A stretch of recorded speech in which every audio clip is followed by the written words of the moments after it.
the critical role that they've played as mediator.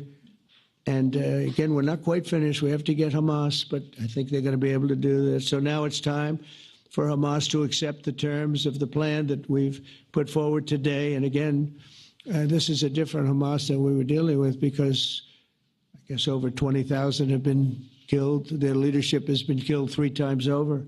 So you're really dealing with different people than we've been dealing with over the last 4 years, 5 years. Everyone has done their part and come to the table in good faith. Our Arab and Muslim partners are fully prepared to step up and fulfill their commitments for the benefit of the people of Gaza and the entire region. They're willing to step up and do a lot. They really are. There are a lot of good people involved. Everybody who wants to see an end to the violence and destruction should be united in calling for Hamas to accept the extremely fair proposal so that we can end the war and get us back our hostages right now and have everlasting peace.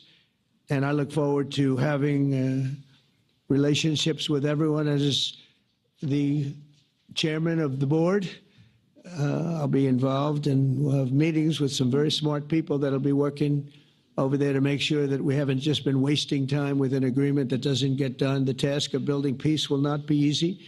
There are some of the hardest problems in the world to solve, and that's why it's been going on for so many centuries.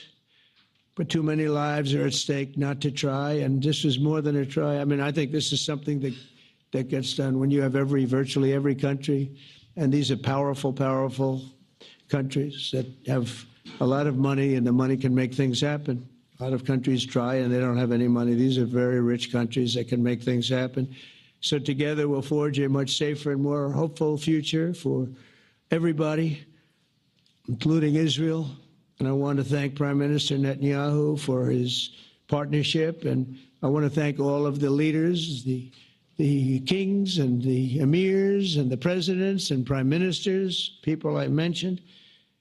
And they've been absolutely fantastic to work with. And it's just happened very quickly. It's happened from a couple of weeks before I had a couple of meetings, but a couple of weeks before we went to the United Nations, and we had some incredible meetings. It all came to place. It all took place, and everybody wanted to be a part of it. I don't have anybody that's saying we don't want anything to do with it. It's just the opposite. And I'll tell you, a couple of years ago, a year ago, I don't think we would have had this kind of participation, Mr. VP, right? I don't think we would have had. It's been amazing. The participation was 100%. Everybody wants to be a part of it. And everybody, those very strong countries, everybody wants it to work. So, Bibi, congratulations on this. I think this will be your crowning achievement, frankly. If this all works out, we think it will. It's going to be your crowning achievement. And I want to thank you very much for being here. Thank you. Please. Thank you. Thank you. Mr. President, first, I want to thank you for graciously hosting me once again in the White House. And second, I want to thank you for your friendship and for your leadership.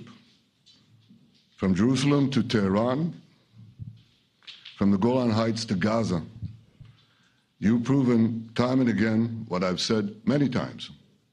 You are the greatest friend that Israel has ever had in the White House. And, Mr. President, you and I both know it's not even close. While you focus at home on making America great again, your leadership abroad is changing the world for the better, ending wars and advancing peace.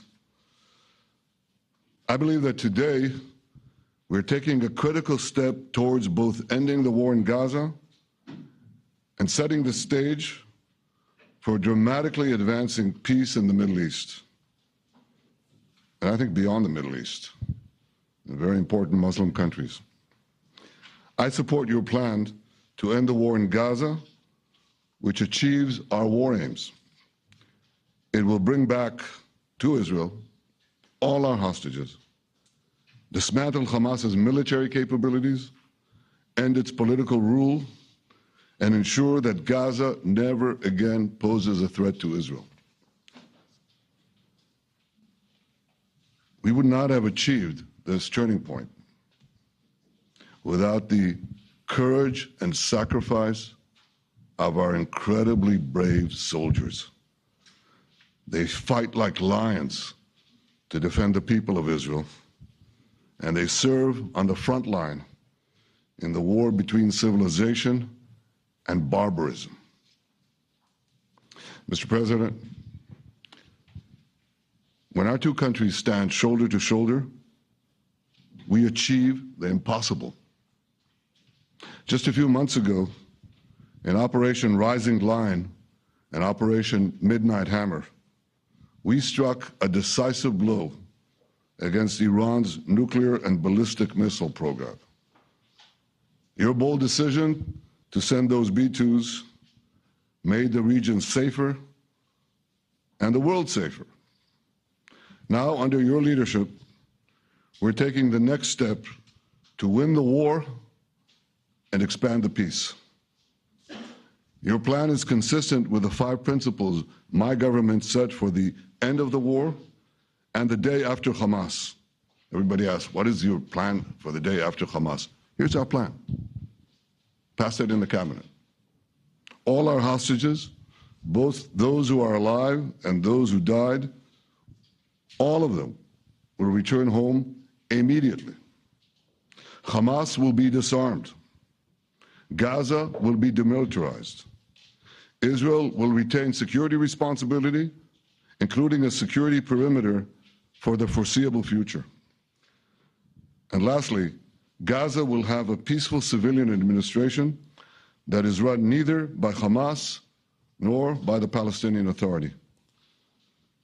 If Hamas agrees to your plan, Mr. President, the first step will be a modest withdrawal, followed by the release of all our hostages within 72 hours. The next step will be the establishment of an international body charged with fully disarming Hamas and demilitarizing Gaza.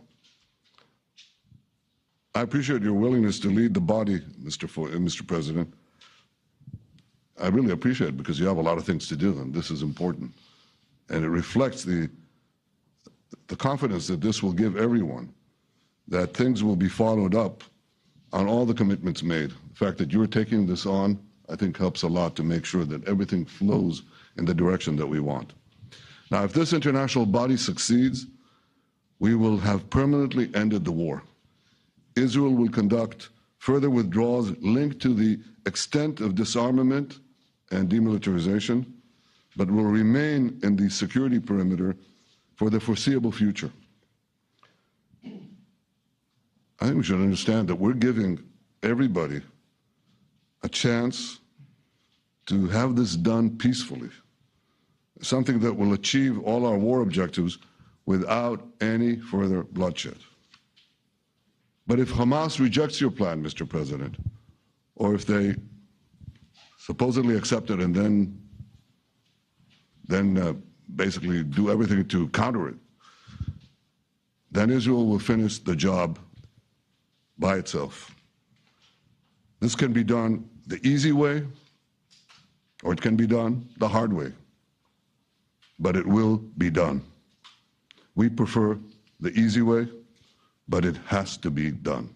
All these goals must be achieved because we didn't fight this horrible fight, sacrifice the finest of our young men to have Hamas stay in Gaza and threaten us again and again and again with these horrific massacres.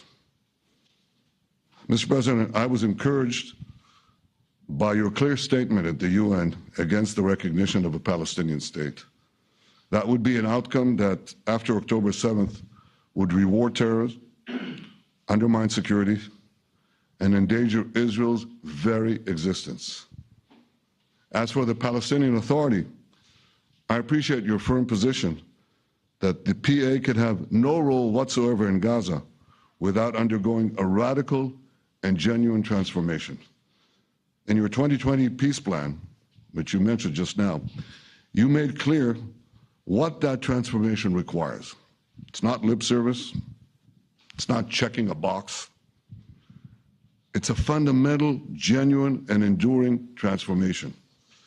And that means ending pay to slay, changing the poisonous textbooks that teach hatred to Jews, to Palestinian children, stopping incitement in the media, ending lawfare against Israel at the ICC, the ICJ, recognizing the Jewish state, and many, many other reforms. It won't come as a surprise to you that the vast majority of Israelis have no faith that the PA Leopard will change its spots. But rather than wait for this miraculous transformation, your plan provides a practical and realistic path forward for Gaza in the coming years, in which Gaza will be administered neither by Hamas nor the Palestinian Authority, but by those committed to a genuine peace with Israel. I think this can be not only a new beginning for Gaza, I think it can be a new beginning for the entire region. Under your leadership, we can re-energize, well, I've got to contribute my own, we can re-energize the Abraham Accords. That's what it's called in the original Hebrew, Abraham. Abraham is fine, Abraham, however you want to call it. Under your leadership, Mr. President, we can re-energize the Abraham Accords that we forged 5 years ago. We can expand them to many more Arab and Muslim nations that choose moderation over extremism. I think there's an opportunity here. It's not going to be easy, it's tough going, but I think if we succeed, you're absolutely right. We're going to open possibilities that nobody even dreamed of.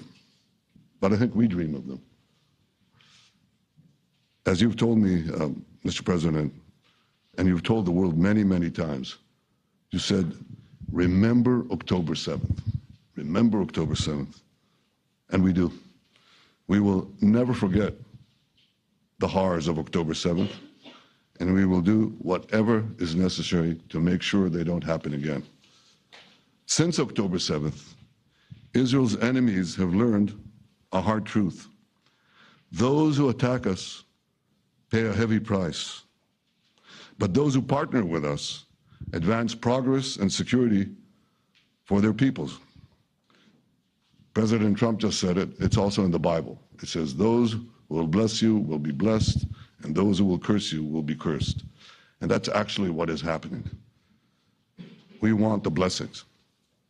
I think we've done a lot in the past 2 years to end the curse. We're not finished, but we've done a lot. And we've done a lot together to end the curse. I want to thank your entire team for their efforts to get to this point. I especially want to thank Steve Witkoff and Jared Kushner for their indefatigable work to bring Israel and Arab states in the region closer together. I am deeply grateful to both of them for their work. We had a phone call today just to make it clear. I said to the Prime Minister of Qatar, Israel was targeting terrorists, wasn't targeting Qatar. And of course, we regretted the loss of the Qatari citizen, wasn't our target. And I very much appreciate President Trump's proposal to have a trilateral body, the United States, Israel, and Qatar, to work out respective grievances. There are quite a few. But if we could try to mitigate them or put it on a different footing, I think that would be good for everyone. Above all the people, the fine team, the many helpers who've done this, I want to thank you, Mr. President. History has already shown that under your leadership, Israel and America can change the face of the Middle East. And today I'm hopeful that your plan to end the war in Gaza will do so again and do so soon. It will free our hostages, end Hamas's tyranny in Gaza, and enable a more secure and prosperous future for the peoples of our region. Thank you, Mr. President. May God bless America. May God bless Israel. May God bless the indispensable alliance between our countries. And may I add in Hebrew, G'mal Chatima Tova, may we all be inscribed in the book of life. Thank you. Thank you very much, Bibi. So I think while we wait for these documents to be signed and get everybody in line, I think it maybe is not really appropriate to take questions. I'm meeting with, as you know, couple of Democrats in a little while about the country, about keeping our country open. They're going to have to do some things because their ideas are not very good ones. They're very bad for our country. So we'll see how that works out. But this is something that was really historic today. This was something that was amazing. I think, Bibi, I mean, depending on you, I think while we're waiting for signatures and waiting for approvals from a lot of different countries that are involved in this, we probably shouldn't take questions? Or would you like to take a question or two from perhaps a friendly Israeli reporter, if there's such a thing? That's a very, very tough proposition.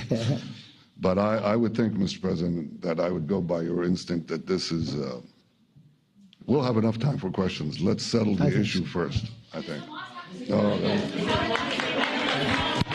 Thank you very much, everybody.